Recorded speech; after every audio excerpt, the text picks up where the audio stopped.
All right, well, good morning to the Speed Traveler Roadshow Cars and Coffee, available on KHTS Radio, AM 1220, FM 98.9 if you're listening to us live. That's Charlie Frank. I'm Chris Evertsen. And Charlie, today we're doing things a little bit differently. We're not really talking about any specific cars. We're not talking a whole lot of racing. I mean, most of the racing season's over.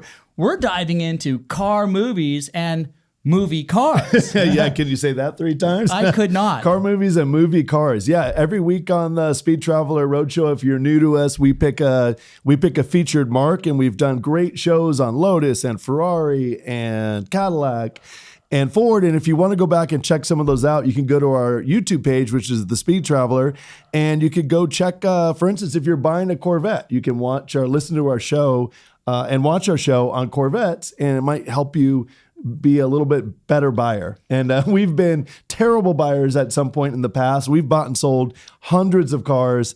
We've lost our butts on a lot of them, but we've kind of figured it out now. We want to share that knowledge with the listeners. Yeah, but today it's all about the movies. And, there's so many great movies out there that have featured the car. There are so many movies that the car has become very relevant, not because it was part of the movie or it was a backdrop of the movie.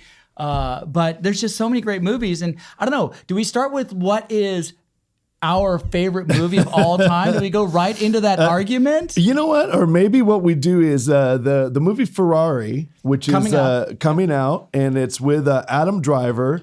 And it's with Patrick Dempsey. That's a good choice because he's a total car guy. An accomplished race car driver on his own. Yeah, a legit race car driver that doesn't just do like the fun like celebrity stuff. Like he legitimately has been in Daytona, he's been in Le Mans, and he's done quite well. Actually, a potential great guest for us. Let's see what we can do. He is local, so he'd be a great guest, absolutely. But the Ferrari movie's coming out. Michael Mann's producing that. They spent a fortune on this.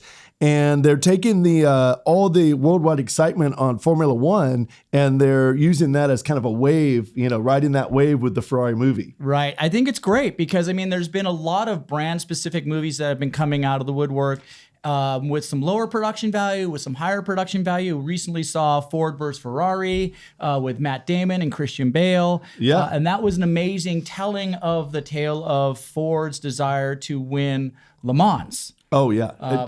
Which, it's hard for me not to go directly from Ford versus Ferrari and talking about Le Mans without just immediately going to the Steve McQueen epic. Oh, yeah. Le Mans. Le Mans.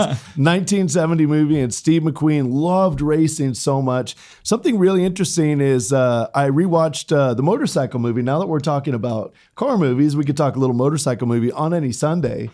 And Steve McQueen helped Bruce Brown produce that movie because he loved motorcycles. Well, it was never going to go to production without him. Yeah, without exactly. Steve McQueen. It was a brilliant concept. And look what that movie's done. Oh, it's every Red Bull, rampage that you see today or extreme motorcycle event or motocross event is all on the backs of On Any Sunday too. Absolutely. Or on any Sunday. And I believe Steve McQueen's production company was Sundance Films. So they financed the whole thing. It was less than $300,000.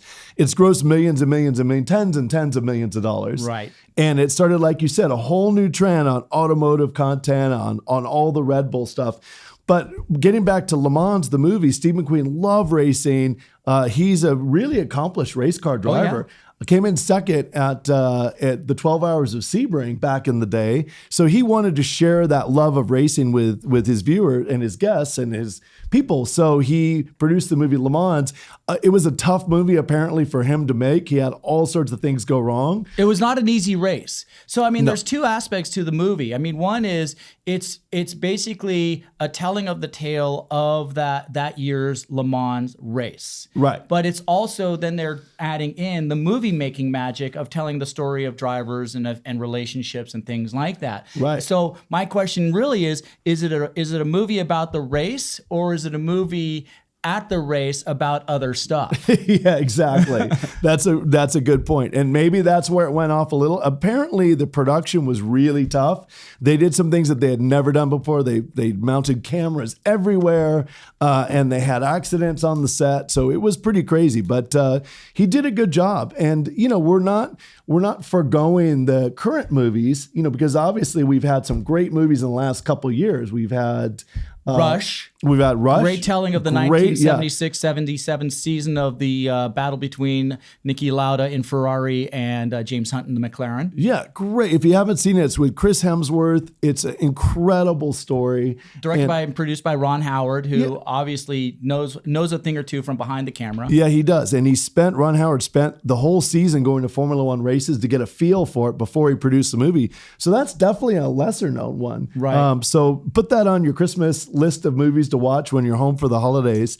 That is Rush for sure. Is a little bit lesser known, but great movie. I don't know if you guys have heard of the movie Rush, but I was shocked at how the younger generation knew nothing about it. Now I was instantly excited for the movie only because that year happened to be one of the event years in motorsports that really solidified my passion for Formula One. Agreed. I was at the Long Beach Grand Prix that year. I was standing next to you. We were standing next to me. My mom was screaming next to us. Yep. I think Ralph was there. Everybody was there. We all snuck into the race.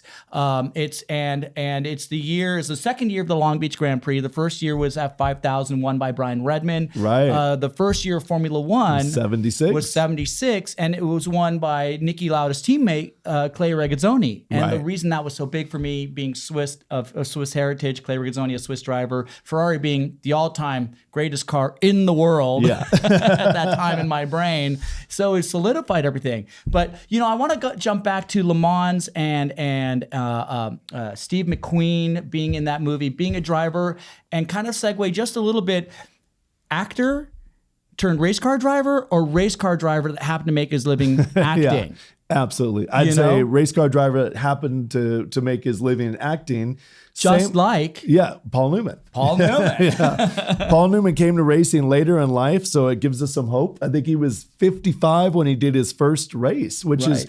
And he was an incredible race car driver. He came in, led 23 and a half hours of the 24 hours of Le Mans, the biggest sports car race in the world, the toughest, 240 mile an hour down the back straightaway in the rain. Mulsanne Straight without the kinks that they have today. Right, exactly. So really an incredible race car driver. I mean, people were racing. We were just at Willow Springs Raceway yesterday, hosting 35 people. And people always ask us, how do you get into racing? And, it's not hard to get into racing, but it's really hard to be good at it. To be good at it and stay in it. Yeah, it's just like playing golf. I mean, it's just like professional basketball. You either can do it or you can't. And it weeds out. And so for Paul Newman at 55 years old to get into racing and be at the top of the leaderboard with the most incredible race car drivers of the time, it just says something. It's unbelievable, the amount of courage that these guys in the past have had. I mean, we look at Formula One now and the man on fire, Romain Grosjean, having that horrific accident that he basically walked out of a ball of flames, and survived it. And if you haven't seen that, go check it out on YouTube. You could just put in Romain Grosjean Formula One accident. And it's unbelievable how good the safety equipment is. He sat in a burning car for about 20 seconds? Right, and to take that right back to Niki Lauda's season with Ferrari when he had that horrific crash in 1976, part of the movie Rush. He crashed at the Nürburgring when they were running the full Nürburgring.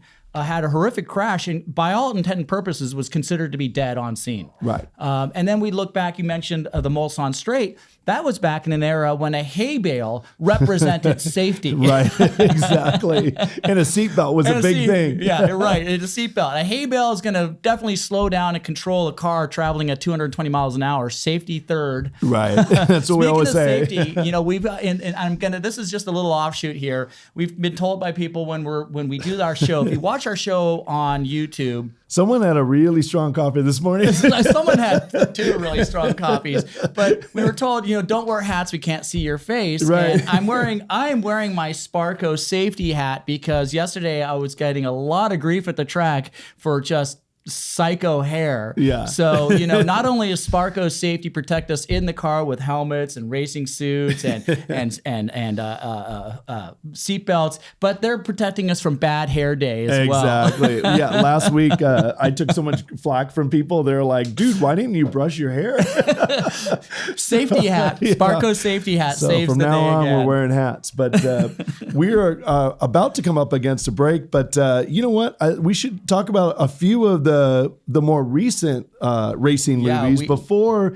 And the second part of the show, we're going to talk about some of the hidden gems that we love in the racing world. But some of the more recent ones, of course, Matt Damon and Christian Bale in Ford versus Ferrari. Great movie, shot all around Southern California. Right. And then, obviously we mentioned Ferrari, the movie that's coming up. I believe it airs this month, this month. Premieres December 25th, I think. Wow. Yeah.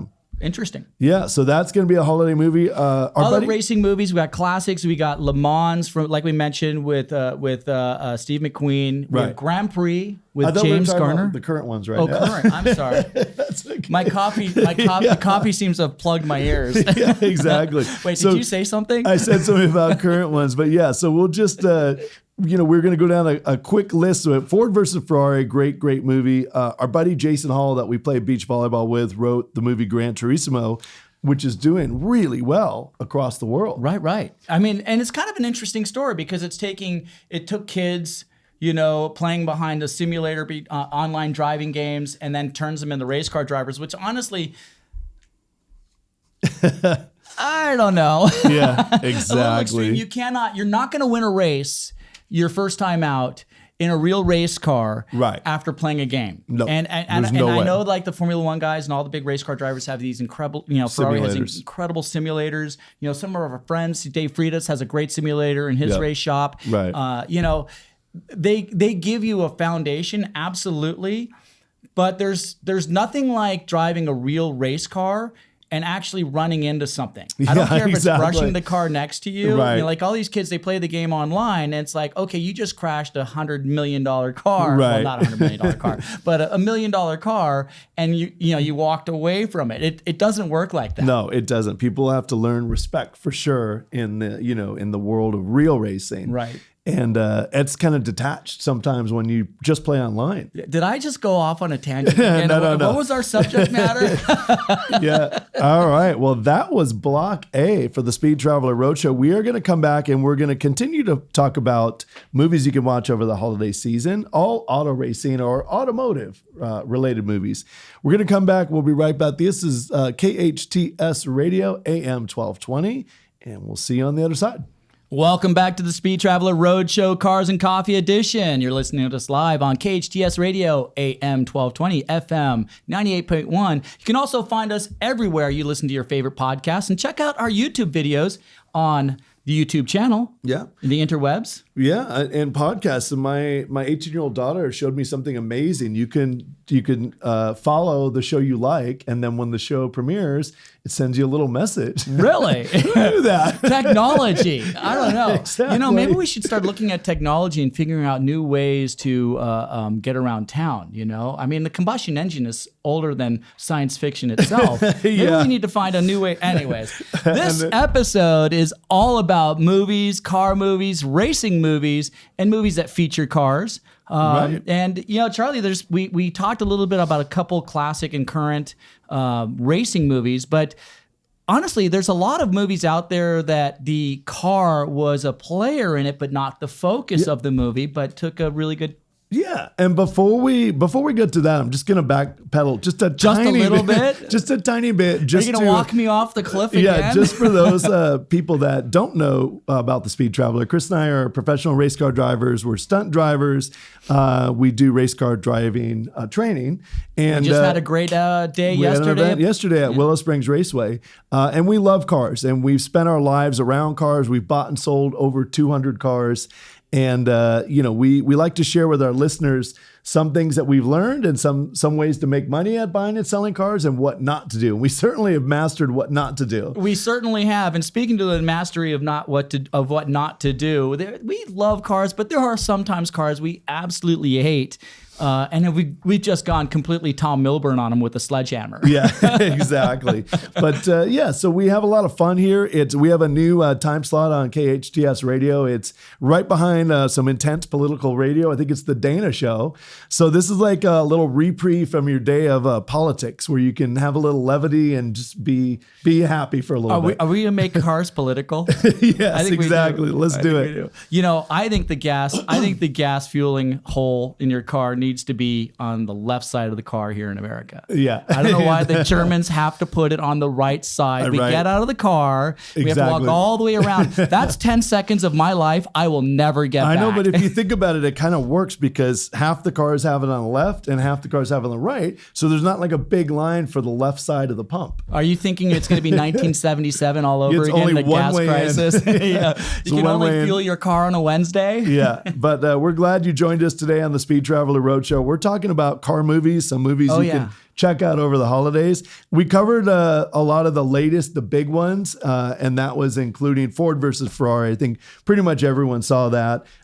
We talked a little bit about Gran Turismo. We've got the new Ferrari movie coming out in 2 weeks. That's with Adam Driver, Penelope Cruz, and Patrick Dempsey. And our buddy Brad Pitt is doing a new movie with Jerry Bruckheimer. If you don't know Jerry Bruckheimer, he's done probably the highest grossing films of all time, which is Top Gun Maverick and the Pirates of the Caribbean series. So, and he has motorsports experience, movie making magic with Tom Cruise again in Days of Thunder. That's right. But they're coming out with a big film about F1 next year. Yeah, well, I mean, is that going to be delayed? Because, I mean, they were filming in Europe and then SAG with the whole strike thing that was going on. They had to stop filming. So will we see that Formula One movie next year? Exactly. You know, I mean, all these actors, these big actors have very tight schedules. You know, it's going to be hard, I think, to get Brad Pitt and everybody else, you know, back in form to continue the production of that movie. I mean, I know they were going to use Las Vegas in a big way, and there was absolutely no film sign of them being there. No, there wasn't. But it's coming up at some point. They're spending a lot of money on this movie. And Brad Pitt went to a lot of the races, so I'm sure it's going to be pretty good because they really invested time and energy. It's not like just throwing together. What was that god awful movie that Sylvester Stallone did about IndyCar racing? Driven? Yeah. I don't know. One of the worst movies of all time, but it was because I was so hopeful. I was so hopeful. I mean, we were there for some of the shoot days and stuff like that. We were so hopeful, and I don't know, a high speed. Okay, car chases have gotten ridiculous. Okay, I mean, they've gotten really ridiculous. I love the first Fast and Furious, but I don't know. When a criminal becomes a superhero, I struggle with it a little bit. Yeah, I agree. The first Fast and Furious. Fast and Furious, to be serious. The Fast and Furious. But the first one was great. It was shot all around LA. And so for me personally, it was so cool to see the locations they used. They also summed up the era. A lot of people didn't know much about street racing. So they kind of got that zeitgeist, you know, at the time. It was like all about street racing. And it was cool. Like you said, they weren't superheroes. They were just street racers. They're street racers. Yeah, it was a lot of fun, you know, and you're right. It kind of, I showcased the culture of the era and what it was really like. And they used some real, you know, actual locations where a lot of street racing went on. Right. So, I mean, it was much more, if you will, true. I mean, we talk about this with the James Bond movies. Like, I mean, one of my favorites of all time was For Your Eyes Only, and that's mainly because there was a sense of plausibility to it. It was just a really fun adventure story that, you know, could really happen. Right. You know, you look at, and I hate to say this, like staying with James Bond, but the Pierce Brosnan era, and I thought he was going to be the greatest James Bond ever. I was really hopeful. He was a great James Bond, but the stories were, I mean, come on, a tank chase in Russian Square, never happening. And it's a perfect example of Sylvester Stallone making the IndyCar movie because it was hot at the time, and they're like, yeah, whatever, just throw it together and we'll make it. And they threw together the movie you're talking about, and it was just, it was a piece of junk. Like, well, they did 3 with Pierce Brosnan, and they were right in the height of the 80s James Bond. They had terrible writing, and Pierce Brosnan, basically took a sword for that one because it was such a crappy movie series. So let's go to some really good writing and some great production. I'm going to go ahead. Before you go off, I think you should go off on a tangent. We should at least mention that Neil Purvis was hired to recreate the James Bond theme, and he went old school with Daniel Craig. That's true. And they created some of the highest grossing films in the history of movies. So, he brought it back to where it was. Okay, and so let's stay with James Bond and let's look at the amazing cars. Right. The DB8. Right. The DB3, the DB5, the DB8, the Lotus, DB10. the DB10, the Lotus Esprit. Oh my God, yeah. I mean, and then there's the Aero, with the BMWs. That was the Pierce Brosnan. They did some great stuff with the BMW, Z8. the Z8. I mean, love that and car. And the 7 Series, the Z8. Actually, interestingly designed by Heinrich Fisker. Which is pretty funny. Yeah. Because now Heinrich Fisker has now the Fisker Automotive Group making an all-electric vehicle. They have, I think, the Ocean, which is only like going to be $35,000. $38,000 or $9,000. I don't know how they're going to do that. That's actually very cost effective. But then they also have the $250,000 car. Yeah, so, exactly. But something for everybody. Yeah, but great movies. Like you mentioned before, maybe not about cars, but definitely the cars have a feature in the movie. The cars are kind of center. His Aston Martin center to the whole theme of Skyfall. Gosh, now my brain just went off on a wild tangent. And I'll come back to it, and I'll come back to reality in a moment. But there was a movie with Raquel Welch and a bunch of other folk, and they were they drove ambulances. What was that movie? If you know what that movie was, was it it's a Raquel dream? Welch. Was that a dream, or did it actually really with Raquel happen? Welch in it? It could have been a dream, And maybe I need to go back to sleep and get back into that dream. No, wait, I just found something really interesting.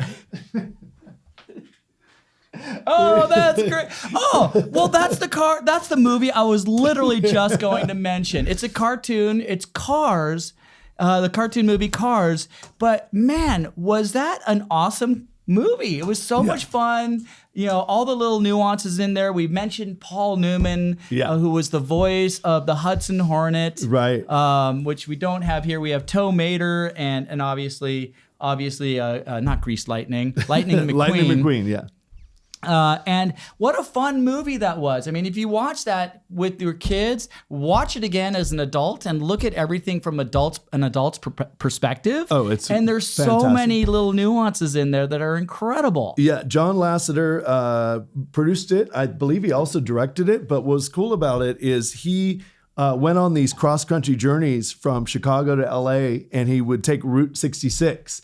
And so all the things he saw when he was a kid traveling on that trip, he put into the movie, and it was just so great. You mentioned this morning the movie only did $500 million, which only $500 million in only ticket $500 sales. million in sales, but it did but merchandise. There's $15-20 in merchandise sales right here. Yeah, no, but the movie was incredibly successful. Yeah. They sold so many toys. And they also started rides at Disneyland. If you haven't been on the Cars ride, it's the best ride at California Adventure. Unbelievable. So now let's look at some, I think we need to look at some movies with actual cars. Right. And people. That are lesser known movies. So that if you've got a car person in your family and they're coming home for the holidays, you can put this movie on and make that person really happy. Right. So get a pen and paper out. Or do your dictation on your phone. Don't get in an accident. But all right, let's go. There's so many great movies that kind of feature cars in it. Smokey and the Bandit. How do you not just start with Smokey and the Bandit? Agreed. Probably one of the greatest car stars ever was that Trans Am. Agreed. Which, I mean, we saw again later in Burt Reynolds' movies, The Cannonball Run, but instead of it being the primary actor, it was actually the cars that the police cars, the highway patrol cars, they were chasing down the Lamborghini in Cannonball Run. Yeah, really interesting. Also, I heard that the producer of the film and the director were the cops that pulled over the Rolls Royce. And we're talking about Cannonball Run, or we're talking about Smokey and the Bandit. Cannonball Run. Cannonball Run. So Cannonball Run, the CHP people are the writer and the producer producer of the film. You know, I never caught that. I never caught it. I just read it the other day. But yeah, that movie, Cannonball Run, was he took an ensemble cast, the biggest characters of the biggest movie stars of the day, put them all together because Burt Reynolds knew how to have fun. Right. And you mentioned it earlier. Apparently there was a movie called Cannonball, which no one's ever heard of, 1976. Right. And that was with David Carradine, but he just doesn't seem fun to work with. No. Well, I mean, I appreciate everything that David Carradine has done, which I don't know a lot other than Kung Fu. Right. But he's very much a method actor, and he's very, very serious. And I think he's a very serious individual. I mean, he made an effort at being a race car driver at one point, along with his brother. Yeah. And so they're very, very serious people. But Burt Reynolds, and like you mentioned, that entire ensemble, they didn't really take themselves very seriously. No, they didn't. And it was hilarious. I mean, everyone was in that movie. From Jamie Farr, if you know Jamie Farr from MASH. Right. Roger Moore from the James Bond movies. From The Fly Who Bugged Me. Yeah. And also For Your Eyes Only. Seymour. Wasn't it Seymour? Yeah, his name was Seymour in the movie. But it was really interesting. He brought that together. The cars were really the stars. The Lamborghini was in that movie. The Ferrari 308 that we've been trying to buy for 10 years. I don't know where that car went. If you happen to know, message us and let us know. The Ferrari 308 that was owned by Hal Needham and driven by Dean Martin in the movie. Oh yeah, those two guys, they're pretty well known, right? Yeah, Dean Martin, Sammy Davis Jr. Yeah. But they got together this amazing ensemble cast. And if you haven't seen the movie, The Cannonball Run, it's a good movie. You might want to have like a beer or something. Right. And not take it too seriously. Who were the drivers for the Lamborghini? It was Adrian Barbeau. Exactly. And the girl from the TV show about the police. So that's a technical. Yeah, that's a real technical question. If you know the answer to that one, message us because we'll send you a first right answer gets a Speed Traveler t-shirt. But you know what? Let's talk about one that's a little more serious from going way back to 66, and that was the movie Grand Prix with James Garner, aka Jim Rockford. Yeah. And that was a great movie. They went to all the locations, shot it on location. There's a great YouTube video about how they shot at Monaco and how all the store owners were mad. Right. And they were blowing their horns so that would ruin the shot. Yeah. And then they went around and made a deal with all the little store owners and they made them happy. I think they put them in the movie. In the movies, yeah. They got that free marketing aspect. Brilliant. But I mean, Frankenheimer did a great job. The production value. I mean, that was a movie. It was, yeah. And they filmed some real racing and stuff like that, but it was all movie magic. Right. And I'm not saying movie magic in the sense it was all digitally made. I mean, James Garner drove that race car. He did. He got great coaching from some very top drivers of that era. Right. Which, I mean, if we start rallying off names, no one's going to know who we're talking about.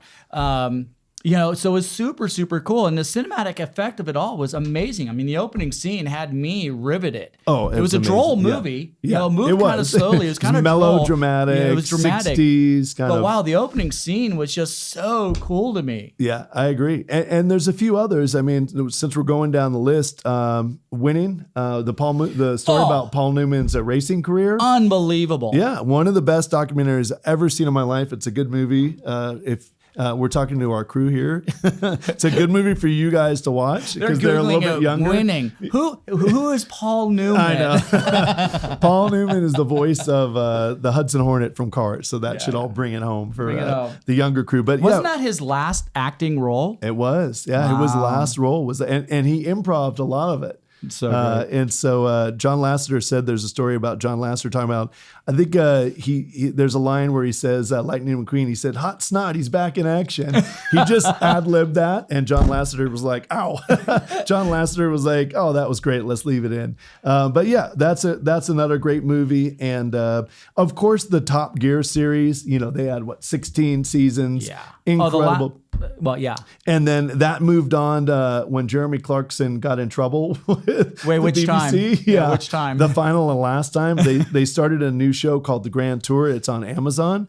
And the last episode of The Grand Tour, Euro Crash, was incredible. That was so much fun. It was a lot of fun to watch. And again, I don't think any of them took themselves exceptionally serious. So I think that's always, when you see that the actors and the players are having fun, I think that just makes such a difference. Yeah. I mean, like one of my favorite all-time car movies, and none of the cars actually exist in real life. Yeah. I mean, well, they do exist in real life, but they were never actually produced. Was The Great Race? Oh, yeah. From That's a good one. 1966, I think it was. Good call on with, The Great Tony Race. Curtis and Jack Lemmon, Peter Falk, Yeah. Natalie Wood. Right. It's a hilarious movie, and I think they're all just kind of having fun making the movie. It's a Blake Edwards. Blake Edwards, thank you. Yeah, for the movie. Pink Panther movie fame. Yes.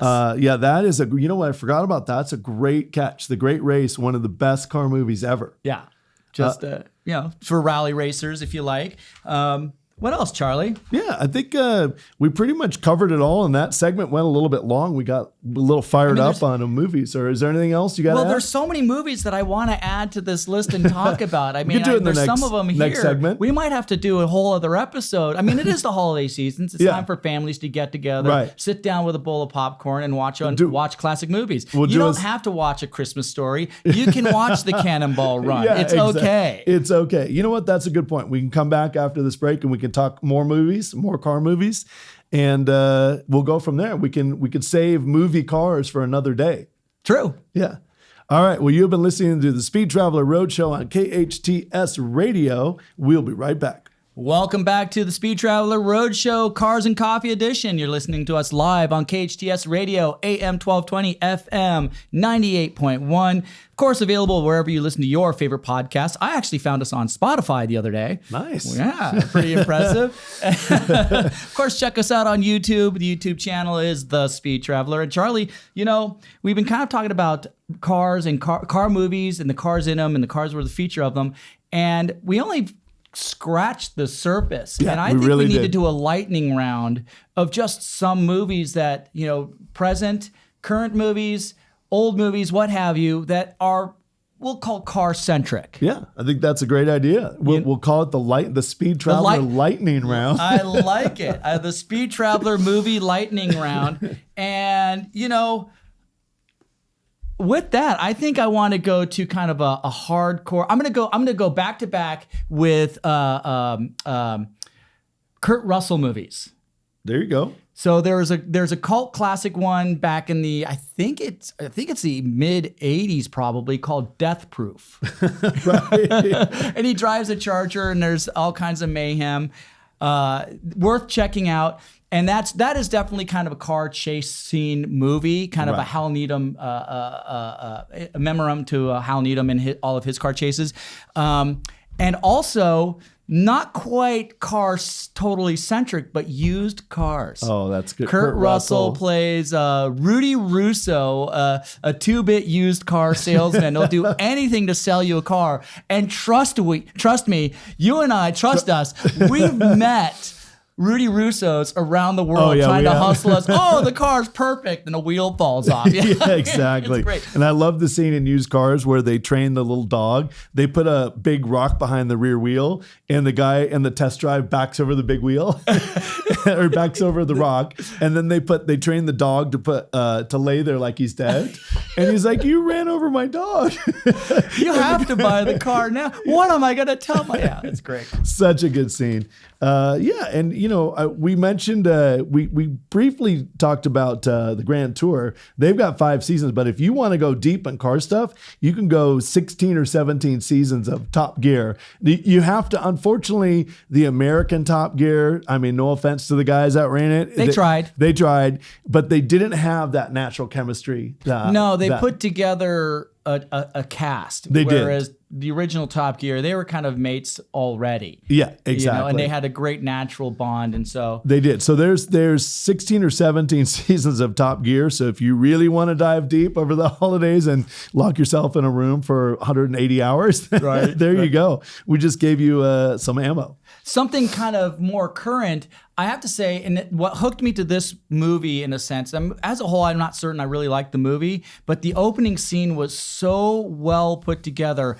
I couldn't even name any of the actors or even the cars that were in it, but it was called Baby Driver. Oh, yeah. And the opening scene was just so amazing. And then the driving skills of the stunt drivers on that movie was pretty incredible. So that's definitely one to kind of check out. Along those lines, now that you brought up, there's a old movie from 1978, Walter Hill movie. It's called The Driver, and it's with Ryan O'Neal. Yes. And it was really similar to Baby Driver. Yes. He was a getaway driver. Right. And we were on the set of that movie, if you remember. Oh my God. Century City in 1978. Pretty interesting. Oh my God. We were little kids, right. but we were on the set. That's so funny. I've got another one since we mentioned The Great Race. And really similar to that is Rat Race. That is an excellent movie. It's from the 90s. And it really is Great Race-esque. You know, it's a really fun holiday movie. Slapsticky. I agree. I would put that one high on your holiday list. Absolutely. And, there's been a lot of movies that have been made and then remade.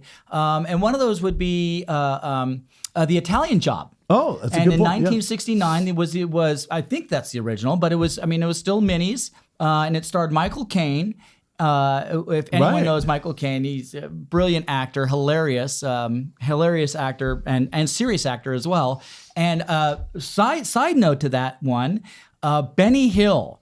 and I know I say the name Benny Hill, and no one's going to know who the heck Benny Hill is. Google Benny Hill. Yeah. Benny Hill was in The Italian Job, the 1969 version of The Italian Job. Yeah. And then Mark Wahlberg redid it, I believe, in 2003. With had minis. Yeah, again with the minis. It's, same premise, like obviously based in Los Angeles, so slightly different locale. But I mean, very well done. Pretty exciting. They kind of showed some of the mathematics about trying to put all this weight in a tiny little car, and beefing up the suspension. Charlize, how do you say her name? Charlize Theron. Yeah. She was in it, and there was a whole bunch of other really good actors in that movie, and it was really, really well done. A lot of fun.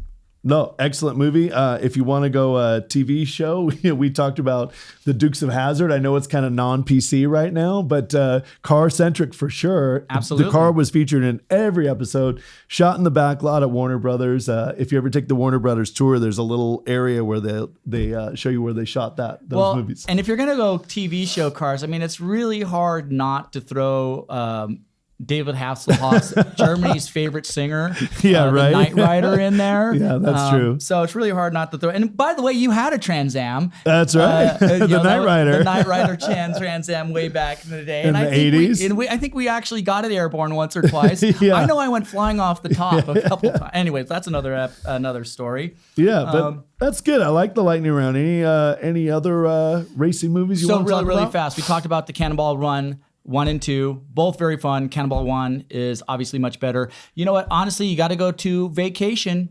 Oh, yeah. Got to talk about Vacation. And we brought up John Lasseter, how he sat in the back of his parents' car driving on Route 66 from Chicago to L.A., and the same thing, that John Hughes had the same experience. He sat in the back of his parents' car driving across country, and that was the premise of the movie Vacation.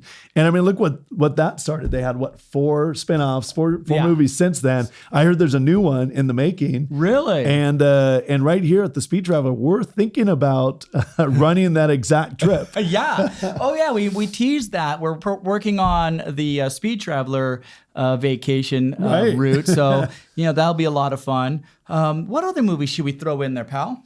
Well, you know what? You mentioned Vacation.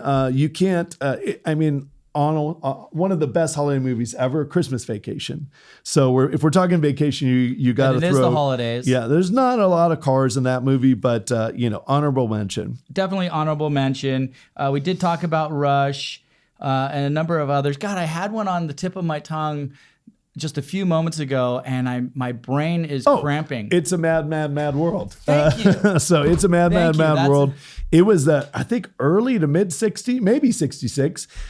Great movie. It's an ensemble cast like the Cannonball Run. Everyone in Hollywood was in this movie. It's about buried treasure, of course, which is at Portuguese Bend down at San Pedro. And they start out in Palm Desert, and everyone has to get there the fastest, similar to Rat Race, but great movie. Yeah, and what I like about that movie is if you watch it today, look at the landmarks. Yeah, and how they've changed so much. Right. I mean, we grew up in the Santa Monica, Malibu, whole that the West Coast area, and the California Incline and the way it looks today. I mean, if those of you who live in Southern California, the California Incline just north of the Santa Monica Pier. Yep. And the way that area has changed so much. And plus, all the scenes out in the desert, you can drive to those locations. We've been. to the To opening most of them. scene where he jumps off the side of the road. We've been right there. And it's the Palms to Pine Highway. Yeah. It's a great, great road. If you happen to be in the Palm Desert area, or if you're going down to Coachella for the music festival, the Palms to Pines Highway is incredible. I think it's Highway 74. Great, great highway. It goes for about 60 miles, and you literally go from the desert valley floor to the top of the mountain there. Oh, so cool. So cool. Yeah, but if you've got other movie suggestions, hit us up on social media. We'd love to hear what some of your favorite car movies are. Yeah, our lightning round, we weren't very lightning about it. I mean, we get on a topic and we beat it into the ground. You've been listening to the Speed Traveler Roadshow on KHTS Radio. We're going to take a quick break, and we're going to come back and talk a little bit about Formula One, Chris. Really? We are. All right. All right, well, welcome back to the Speed Traveler Roadshow Cars and Coffee, live edition here on KHTS Radio, AM 1220, FM 98.1. That's Charlie Frank. I'm Chris Evertsen. And Charlie, we're going to go for a very short dive. It's a very shallow pond of F1 news. Very shallow dive. Yeah, well, since we're talking about the Ferrari movie, which is coming out December 25th with Adam Driver and Patrick Dempsey, we thought we'd bring up that Charles Leclerc just signed a new Formula One contract to drive for the brand Ferrari. He is? Yes, Wow. $50 million a year. Wow. And in my mind, he deserves it. I agree. You know, I mean, he had a rough season this year in the 2023 year, but not wholly of his own doing. I mean, he's been at the front. He's been pushing that car really, really hard, driving it 10 tenths pretty much all the time. Yes. You know? Yeah, he really has. I think, like you said, Carlos Sainz did win a race. So, you know, Carlos, I think, was the only one in Ferrari that won a race this year. He's the only other brand other than Red Bull to win a race this year. Exactly. So Carlos won a race, but as you mentioned before, Leclerc's been at the front all season. Like he's just every race, every qualifying. I mean, he is in really good form right now. And he used to make a lot of mistakes. Right. And he's cutting that. I mean, he's still making a few mistakes. Well, I mean, when you're traveling that fast with other cars going that fast around you, it's just going to happen. It happens to everyone, including Max Verstappen, who, it's a good point. Yeah, Max Verstappen came to Formula One. The all-conquering Max came to Formula One, I think, in 2018 as a kid, basically, and he made a lot of mistakes. A lot of mistakes, which, I mean, it's expected. You want to win now. You want to be fast. Yeah. You know, but you learn from those mistakes. Max did that. He did. In a very dominant car. Right. Charles Leclerc is doing that in a very, very good car. I hope it's better next year so that the competition is tighter. But, I mean, that's a nice contract. I mean, $50 million. And he might get a free Ferrari out of it, too. He just might get a Ferrari. Might get a free Ferrari. Yeah, but I think, again, I agree with you. He's earned it. Yeah. He's earned it. Yeah. You know, he's driven exceptionally well. I mean, Ferrari's had some really ridiculous, aside from the usual pit calls or, you know, in-race management calls, you know, that have absolutely nothing, the driver's not making that decision. They've made some really bad calls on strategy. Yeah, they really did. Twice, the car just breaking down before they ever get to the start line, before the race, after qualifying first. Yeah. And they got screwed in Las Vegas with running over a manhole with Carlos Sainz. Yeah. That was awful. That was horrible. I mean, that cost the team. Actually, it cost him huge in the championship battle because instead of being in, I believe it was second place, they dropped to third place in the Constructors' Championship. Yeah. And that race caused that. And it wasn't a racing incident. You know, it wasn't car on car, it was car on wall. Terrible. Yeah. You know, any kind of engineering mistake that the team made or the drivers made. It was the track destroyed that car. It sure did. And I think the FIA needs to make some changes to the rules to allow. In this case, we're talking about Carlos Sainz getting a 10 grid place penalty for replacing his engine and battery and basically the whole car. Yeah. And the another bright spot for Ferrari this year was our buddy Frederic Vasseur, who's the team principal. That was a great Binotto stepped down. That was the team principal last year on, I think it was December 31st of 2022. And Frederic, he's done a great job. They fixed a lot of the problems and mistakes they were making with pit stops the year or two before. Right. They really fixed that. So that was a great addition. Much better, yes. And he's got a great accent. He's got a great accent, and he's a no holds bars kind of guy. He says what's on his mind, and he's very deliberate. Right. You know, I never got the sense that Bonotto was that deliberate. Yeah. The track was crap, and it cost us $1 million. I will not answer these questions. Ask me something important. But he's done a great job with Ferrari. But, you know, we're running out of time here. We want to quickly talk about, we talked about movies all day. There's some fun ways you can use your own car in movies. We've done it a lot. We have a sister company called Hollywood Show Cars.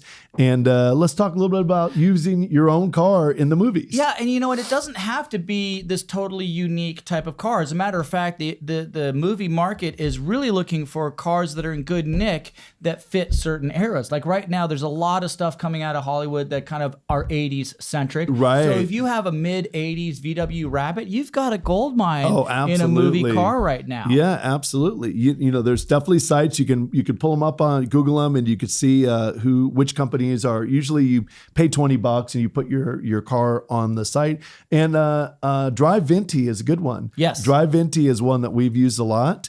They're not paying us to say it, but you know, we've got a lot of movie gigs out of that. No one's paying us to say anything. Yeah, exactly. That's a good point. So if there's any sponsors out there, money to not talk. Yeah, exactly. Don't nod your head in agreement. But yeah, so if you've got a 80s, 60s, 70s car, and it doesn't even have to be Hollywood anymore because they're shooting in Georgia, The Walking Dead. Our buddies now shooting in the Boston and New York area.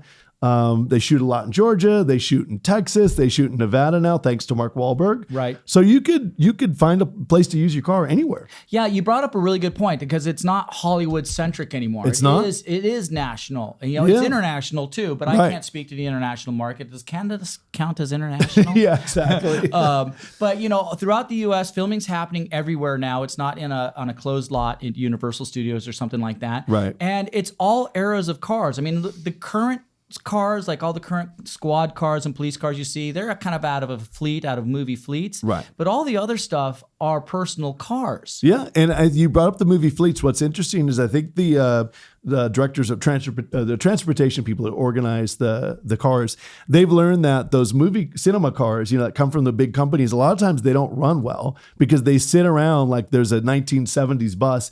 It sits in the lot at Burbank Airport for 2 years, and then they need it, and then guess what? It doesn't run. It doesn't work. So what the transportation guys have figured out is that when people own their own cars, they're usually running well. They know all the nuances on how to start them, how to stop them when they're overheating.